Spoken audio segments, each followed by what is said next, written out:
C'est prédestiné parce que j'ai pas trouvé d'image avec un randonneur avec des chocs articulaires qui marchent, donc j'ai trouvé une trailleuse qu'on voit en vision infrarouge et on voit que la trailleuse à gauche elle a mal aux chevilles et aux genoux. Vous-même, c'est l'endroit le plus sensible de votre corps, c'est où? Les genoux. C'est les genoux, hein. Mm. Typiquement, c'est les genoux. Les genoux. Et bon, voilà, ça peut remonter tout le long des hanches, la colonne vertébrale, mais les genoux, typiquement, c'est l'endroit où ça clash le plus pour les randonneurs, les trailers, etc. Donc c'est cette histoire de choc articulaire à chaque fois qu'on pose le pied au sol. Et dans la pratique de la rando, si en plus on rajoute tout le poids du corps, plus le poids du sac à dos derrière que j'ai sur le dos, eh ben, quand je pars en autonomie, que j'ai 15 kg sur le dos, ça fait à chaque fois que je pose le talon au sol, ça fait 15 kg de choc en plus, et à chaque pas. On fait des dizaines de milliers de pas, et à chaque fois on se choque. Le conseil, c'est par là en général que le conseil commence. Quand on va à Decathlon, au Vieux Campeur ou dans un magasin d'équipement de randonnée, les vendeurs qui sont là nous disent achetez les bonnes chaussures parce que vous allez comme ça limiter la casse. Alors quand j'ai commencé la randonnée, j'ai fait comme beaucoup d'entre nous, j'ai pris des chaussures montantes, très protectrices effectivement, parce que la cheville, elle va être à l'intérieur, coincée par la tige rigide ici, et ce qui fait que ça limite le risque de torsion. Donc c'est très protecteur pour la cheville à court terme. Et à court terme, c'est très protecteur tout court. Cette chaussure, c'est une Renegade de chez Lewa. C'est une excellente chaussure montante de randonnée. J'ai marché une bonne paire de milliers de kilomètres avec. J'en suis à ma 3e ou 4e paire. Elle est très bien. Elle a un excellent amorti, un excellent accroche, etc. Par contre, à long terme, il y a un problème. C'est qu'on ne règle pas la question du choc articulaire. À chaque fois que je vais poser le talon au sol, ça va continuer à faire du choc. Alors oui, l'amorti qui est à l'intérieur de la chaussure, ça ne résout pas le problème. D'ailleurs, on parlait avec un monsieur tout à l'heure qui me disait « Depuis que j'ai acheté mes chaussures montantes, eh ben, j'ai mal aux genoux et à la hanche. » On a déplacé le problème à un cran au-dessus. Donc, la deuxième type de chaussure qu'on propose aux randonneurs, eh ben, c'est partir sur de la chaussure basse, qui ne va pas bloquer la cheville.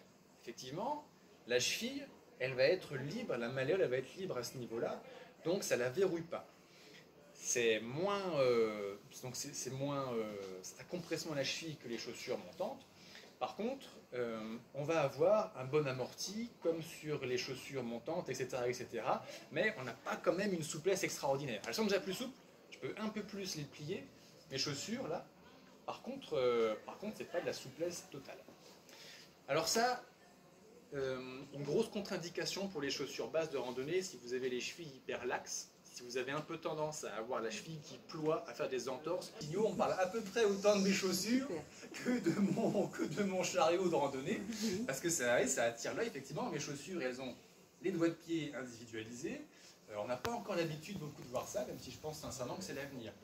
La chaussure minimaliste, l'intérêt, si je l'enlevais là, c'est tellement léger, ça pèse 185 grammes ce machin-là, je peux la plier à force de...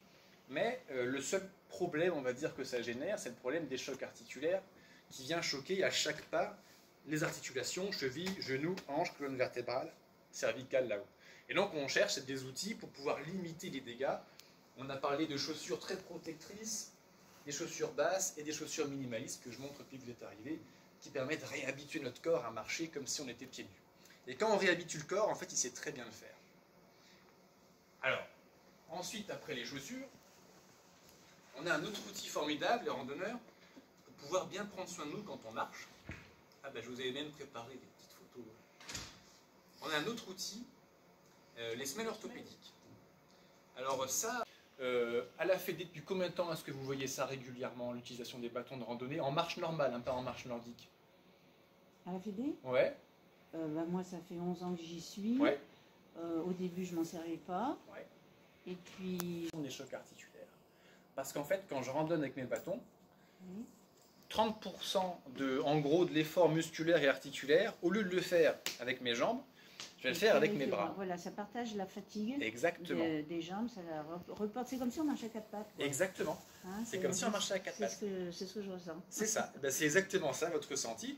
Et en termes de douleur, du coup, aux chevilles, aux genoux, au dos, à la fin de la journée, à la fin de l'histoire, si on a répercuté 30% des chocs dans les bras et les épaules, eh ben, c'est 30% en moins pour les genoux, quoi. Hein.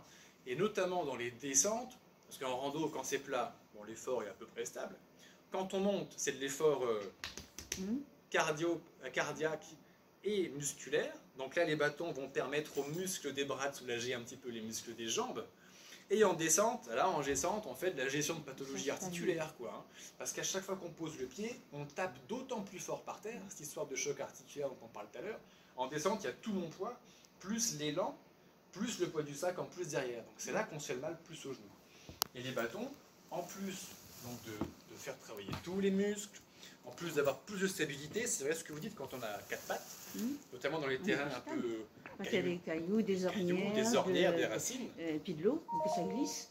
Exactement. C'est vrai que les bâtons, moi je trouve que c'est bien. Donc les bâtons, c'est. Bien sûr. Et il en faut deux, hein, parce qu'il y a beaucoup de personnes qui se contentent d'un. Alors je leur dis non, on est de travers. Exactement. Voilà, il en faut deux. On peut même créer des problèmes là où il n'y en avait pas en déséquilibrant la marche d'un côté. Alors là, pour vous en parler aujourd'hui, j'en ai qu'un, mais effectivement, sur le terrain, j'en ai toujours deux quand je les utilise. Et les bâtons, ils vont diminuer les chocs articulaires, ce qui fait qu'on va avoir d'autant moins mal, et 30% de choc articulaire à nouveau en moins sur un ménisque, ça fait la différence entre un ménisque qui a mal à la fin de la journée et un ménisque qui va bien, qui peut se régénérer. Donc les bâtons, toujours par deux, bien sûr. Et alors là, il est tombé au fond de mon sac, donc je ne vais pas perdre le temps à vous le montrer, mais vous savez, on a des petits capuchons de caoutchouc au bout des bâtons. Ça, c'est très important, et notamment, ça limite l'érosion du sol, parce que depuis qu'on pratique de plus en plus la rando avec les bâtons, on voit sur certains chemins, notamment des chemins sensibles, qui s'érodent facilement, un peu de dégradation. Ce qu'on peut faire, c'est qu'on met le bouchon de caoutchouc, ça glisse moins et puis ça abîme moins les sols que l'on utilise. Alors maintenant qu'on a des bonnes chaussures, une bonne semelle, on a des bons bâtons, on va imaginer autre chose. Et là, Tactical 13, qui est une entreprise de Clermont-Ferrand, on a une start-up de Clermont-Ferrand, pas très loin d'ici, et qui produit des chameaux de randonnée ultra légers. Et l'avantage du chameau de randonnée, c'est que, je vais le remonter en même temps, vous allez comprendre très vite pourquoi, limiter considérablement à nouveau les chocs articulaires qui sont le grand ennemi en fait des randonneurs. Parce que là, c'est plus moi qui vais porter mon sac. D'habitude, le sac à dos, c'est le dos qui le porte. Bon, et là, le dos, il porte plus rien du tout. Parce que je vais prendre, donc je mets mon sac à dos de randonnée normal, je le pose sur mon chariot, peut-être me reculer un petit peu comme ça, et avec un simple mousqueton, je vais venir l'accrocher en fait à ma ceinture. Donc j'ai mis une petite anse comme ça, qu'on livre avec le chariot, attachée à la ceinture. Donc j'ai fait ça à droite, je refais la même chose à gauche. Et là, j'ai les mains libres et je traîne mon chariot, je ne porte plus mon sac à dos. Et une fois qu'on a fait ça, en fait, on diminue de 90% l'effort de portage. Quand je pars marcher en autonomie, avec la tente, le sac de couchage, la nourriture, l'eau, le sac il commence à peser lourd, je pars avec 14-15 kg d'habitude. 14-15 kg sur les épaules au bout de la journée, on les sent passer. Là, c'est comme si j'avais 1,5 kg sur les hanches. J'ai l'impression de ne rien faire. La première fois que je suis parti en rando, avec mon chariot, j'avais l'impression d'avoir oublié mon sac dans la voiture. C'est incroyable. Donc on a une réduction de l'effort musculaire vraiment incroyable, et ce qui fait qu'on n'arrive pas complètement fatigué le soir. Et en plus de la réduction des chocs de l'effort musculaire, on a une réduction justement des nœuds chocs articulaires dont on parle depuis tout à l'heure. À nouveau, on a 90% de réduction de chocs articulaires. Alors nous, on n'a pas inventé la roue, il y a nos arrière-grands-parents qui l'ont fait il y a quelques millénaires, mais là, je comprends la révolution dans l'histoire de l'humanité, quoi. Entre porter un truc sur le dos qui m'écrase à chaque pas et faire rouler quelque chose, la différence est vraiment spectaculaire. Alors, je suis un randonneur qui encaisse maintenant quand même pas mal les grandes randonnées, les grandes marches, les grandes journées de marche plutôt. Donc là, quand j'ai testé mon chariot, en fait, j'ai traversé la chaîne des Puys, près de Clermont-Ferrand, en Auvergne, et j'ai marché 150 km avec. Et j'ai fait une journée de marche de 46 km. J'étais motivé, j'étais à fond, donc j'ai marché du matin jusqu'au soir. Et habituellement, au bout de 46 km de marche, quand même, j'ai les pieds qui sont raides, les chevilles qui sont raides, les genoux qui font mal, tout ça. Là, non. Je suis arrivé au bivouac du soir, j'étais pas frais comme un gardon, faut pas exagérer, mais j'étais bien, quoi. J'ai pas eu l'impression de marcher 46 bornes, en aucun cas, avec 15 kg sur le dos. ultime, de ce que je connais pas tout, mais j'ai quand même essayé plein de trucs pour réduire les douleurs. Bah, c'est le chariot de randonnée, et comme le modèle X-Trek version 2 qu'on a sous les yeux. Alors, pour vous présenter un petit peu plus en détail, Alexandre, le fondateur, c'est un garçon de Clermont-Ferrand. Il est ingénieur et il est talentueux pour inventer des trucs, il est bon avec ses mains, quoi. Depuis 2017, je dis à mes collègues, vous allez voir, ça, c'est l'avenir, parce que réduction des chocs articulaires. Je disais à mes collègues jusqu'en 2019, vous allez voir, je vais créer une boîte, je vais faire des chariots de randonnée. Je ne l'ai jamais fait, et je ne sais pas comment on fait ça, je n'ai aucune capacité, aucun savoir-faire pour créer un chariot de randonnée. Alexandre, lui, il est ingénieur de formation, c'est son truc. Donc dans son atelier, il a fait un premier prototype, et tout le monde lui a dit, mais c'est génial ton truc. Il a continué, on est arrivé à la deuxième version, et là on est arrivé au chariot de randonnée ultra léger. On a 1,8 kg. Et par rapport à ce qui existe sur le marché, c'est super léger, puisque, comme on en parlait tout à l'heure, Carix, Trolix, Willy, Motez, les grandes marques de chariot de randonnée, ça monte à 4, 5, 6 kg. Donc c'est extrêmement lourd. Et quand vous avez 6 kg, que ça passe pas sur le sentier, qu'il faut le porter en plus de votre sac, c'est une horreur pure et simple. Donc en gros, les gens qui pratiquaient la rando avec des chariots de randonnée très lourds, quand le sentier devenait trop impraticable, on faisait un détour en reprenant le goudron, la route. Et quand on aime randonner, c'est pas forcément plus amusant de passer sur du goudron. Donc là, on a fait quelque chose de super léger, 4x4 tout terrain. Vous voyez, on a des grosses roues, pneus pleins, plastique rigide. On a 2 petits roulements à vis imperméables de chaque côté, ce qui fait qu'on n'a aucune perte d'énergie en frottement. L'essieu, c'est de la fibre de carbone, donc le truc le plus ultra léger qu'on a trouvé. Mais vu que c'est un peu fragile, on a mis 2 tubes de fibre de carbone et on les a reliés entre elles. De cette façon, ça encaisse un poids jusqu'à 20 kg dessus.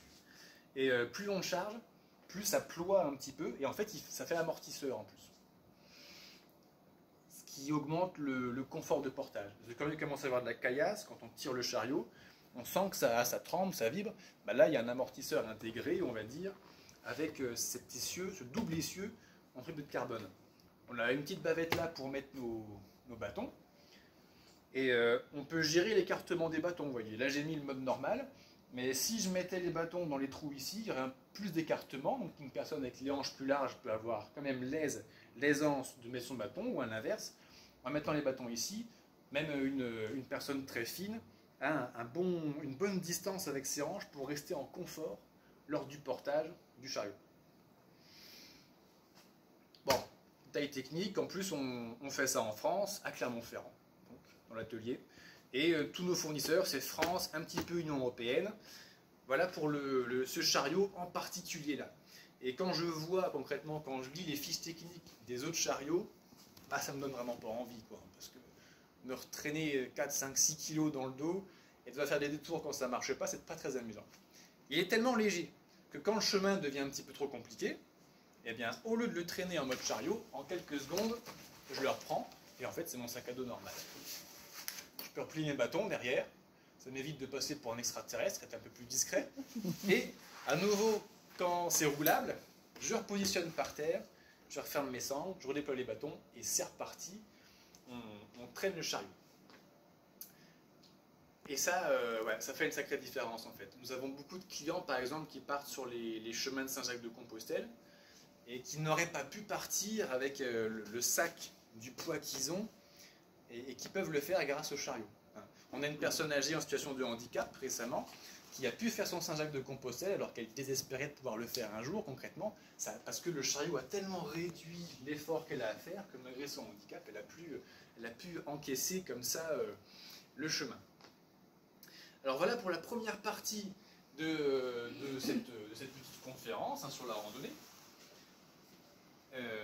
avec le thème principal de la réduction du choc articulaire, qui est le problème qui se cache derrière tout ce que les vendeurs de matériel de Decathlon ou du vieux campeur se cachent, quoi. Derrière les chaussures, en fait, il y a le problème de ne pas avoir mal aux genoux le soir, c'est une grande partie du problème. 5 aux extrêmes. Mais le plus généralement du 45 quand même.